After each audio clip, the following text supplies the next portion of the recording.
when I measure the sugar now, I'm going to put in 250 grams of sugar in this bowl.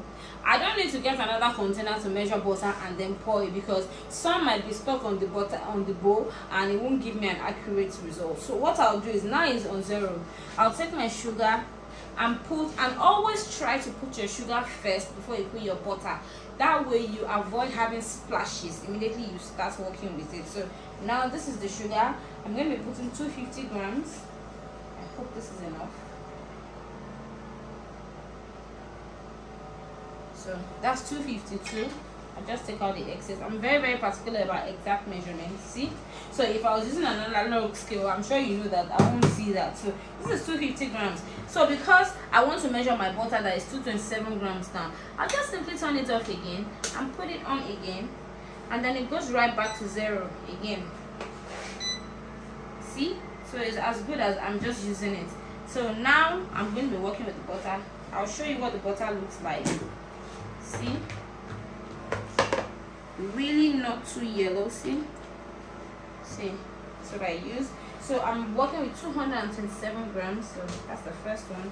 Now this is 256. I already have too much, so I just need to, I hope nothing is touching it. 256. So I need to take it out. Guys, this digital scale is an even number generated digital scale, obviously. Now it's actually telling me 228. See, 230. I must get this 220. Okay, so the closest to it is 228, and I think the reason why I didn't know that earlier ahead of time is because I never do one batter anyway. I always do 2s to 3s and all that, so I always get the accurate numbers. But because it's just one point, it can fly. So yeah, 228. Yeah, so after we have the sugar, 250, 228, and then I'll just leave it to cream. So whilst it's creaming, I won't even be able to talk for long because you know the noise from the mixer. So while it is mixing, you just watch closely how I measure the flour and everything, and then when it's done, be light and fluffy, just proceed.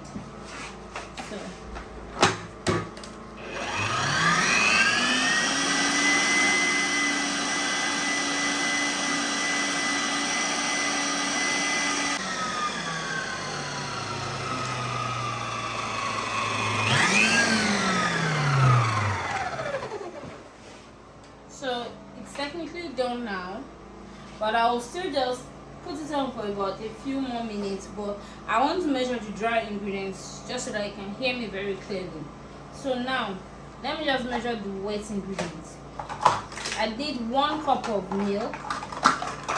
This is 1 cup here, and just because this 1 tin of milk cannot make up 1 cup, note that when you want to measure your wet ingredients, you need to measure on the line. You don't exceed the line because it's wet ingredient. Alright, it's almost 1 cup, but then that's why I have 2 of it here. I'll add some more right on the line, and then I'll just pour it here for easy usage. That's 1 cup of buttermilk. This is the 4 eggs. Okay, so now the dry ingredients, I'll turn on my scale again. I have the bowl here. Now I already have this pre-sieved, but because I'm going to measure it again, I'm going to sieve it again. The more times you sieve out, the airier it will become. So I'll just place this over it. I'm not going to put this on top because if I put it, of course, it's going to generate more weight. So I'll just hold it with my right hand. So let me just use this spoon or something. So we're going to 345 grams, and so I'll be sieving it up until then. So I have that.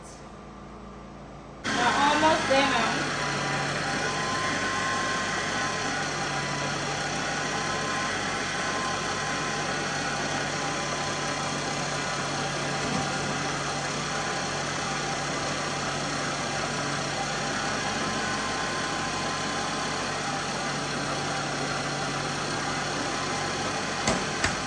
Again, it's an even number generated scale, so we have 346. So again, turn it off.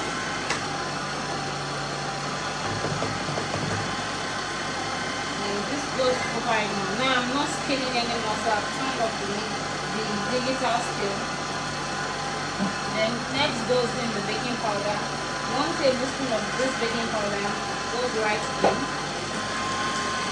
And then 1 teaspoon of the brown nutmeg.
So at this point, the butter and the sugar has been extremely and thoroughly creamed. Please can you show them? And now it's nice and fluffy. This is what it looks like. See, it doesn't look anything like what it was when I just started. See, no clumps of butter. See what it looks like. Slightly grainy, but that's just how it's going to be, because as you see that it has more quantity of sugar as against butter. So yeah, it's going to seem a little bit grainy, but by the time all of the remaining ingredients are well blended in, we are going to have a perfect consistency and a perfect batter. So at this point now, I'll be adding the eggs while in motion, so it's not like I'll be stopping. So once I add up and it's incorporated, I'll add all 4 in about 10 times. Adding the eggs one at a time, in no particular order. I'll just keep adding.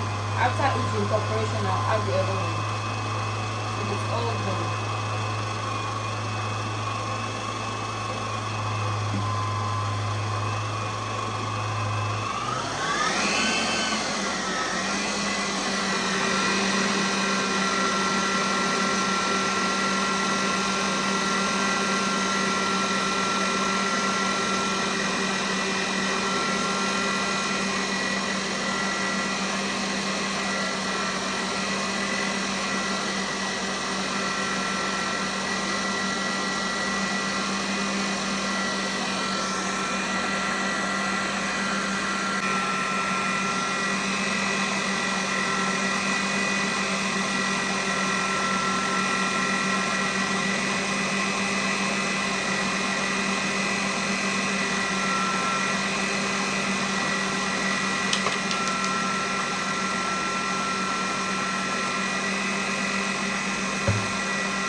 So the ratio of the vanilla is higher than that of the butterscotch flavor.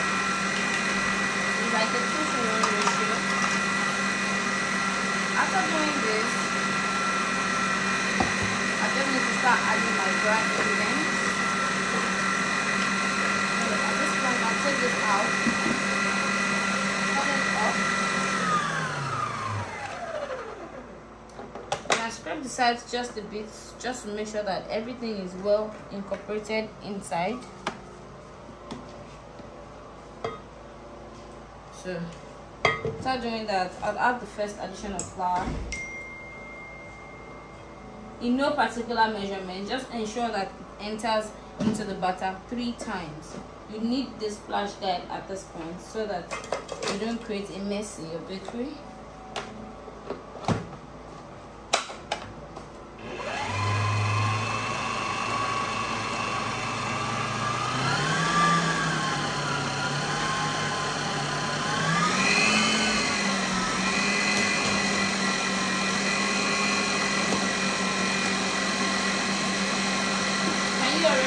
how it looks.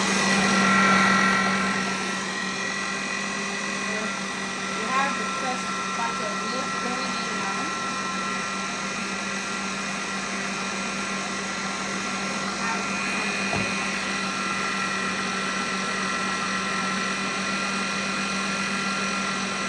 So if you are somebody that actually is making a light batch, this is the point where you need to stop using the electric mixer. After adding the eggs, you just turn the butter into a bigger bowl and use like a wooden stick or something that is food grade safe, and then apply the same technique as seen in the mixer. That is, you pour in the bowl, then you add the vanilla and the butterscotch flavor, then start turning in a single motion gently, not to be directly, because if you are trying to replicate what the mixer is doing, you can see clearly that the mixer is not turning vigorously. So that's why you are not folding in, because yeah, you are not folding in, but you are still turning in this case, but not with so much force and in one single motion. So I'll turn it off now, just so I can add the second batch of flour. See? Second batch going right in. Okay. And then I have just a bit left for the final addition.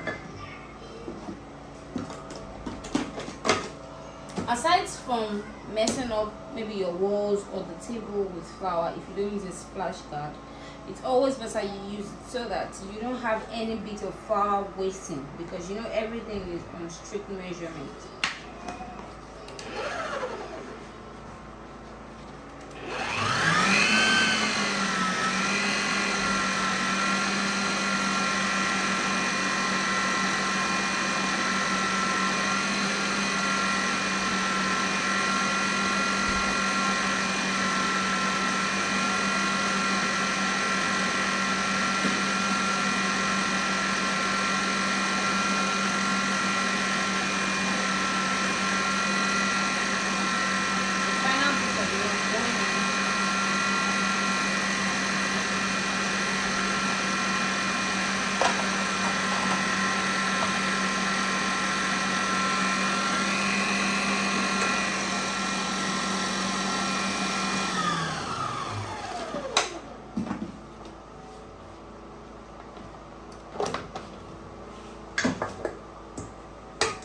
So at this point, right after adding the last bit, I'll scrape the sides to make sure all the flour that has been trapped around the sides will get into the butter. That's why I like that this is a see-through glass, so you can see even through the glass what is going on and how everything is getting well blended. Right now it's not well blended yet because I still have the flour bit, the third addition. If you notice from what I'm doing, I'm not really changing the motion of my hand. It goes in the way that the mixer is going. So I don't have any chance of mistakenly altering the texture. And this is the last butter. The last part of mixing. So you just do this for about 2 minutes, thereabout. Or basically until all the flour ingredients is completely incorporated in, no lumps will be seen, and then of course it will feel not clumpy or so heavy. It will look aerated enough. So we leave it for about 2 minutes while I prep. Butter is ready now. Can you see what it looks like? This is the pan we're going to be using.